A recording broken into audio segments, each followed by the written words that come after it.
السلام علیکم ناظرین، وائس آف ساجد میں خوش آمدید۔ آج میں آپ لوگوں کے سامنے حضرت ذوالقرنین علیہ السلام سمندر کی سیر پہ نکلے تھے وہ واقعہ بیان کروں گا۔ جب دنیا کے گوشے گوشے پر ذوالقرنین کی حکومت مستحکم ہو گئی تو ان کے دل میں سمندر کی سیر اور اس کی گہرائیوں کا حال معلوم کرنے کا اشتیاق پیدا ہوا۔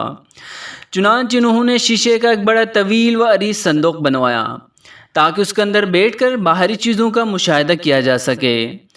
جب اس صندوق کے اندر ہوا، پانی اور کھانے وغیرہ کا سارا انتظام کر لیا گیا تو اسے اپنے کچھ ہمراہ ساتھیوں کے ساتھ سمندر کے کنارے پہنچے اور ایک جہاز نما کشتی پر سوار ہو کر ایک طرف چل دیے۔ جب ان کی کشتی سمندر کے درمیان پہنچی تو انہوں نے صندوق میں ایک رسی باندھی اور اپنے ساتھیوں سے کہا کہ مجھے صندوق میں بند کر کے سمندر میں ڈال دو اور مجھے تہ کی طرف جانے دو، لیکن اس بات کا خیال رہے کہ جب میں پانی کے اندر سے رسی کو حرکت دوں تو مجھے اوپر کھینچ لینا۔ غرض کہ ذوالقرنین سمندر کی گہرائیوں میں اتر گئے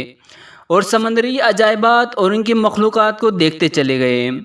یہاں تک کہ ایک شخص نے صندوق پر ہاتھ مار کر انہیں اپنی جانب متوجہ کیا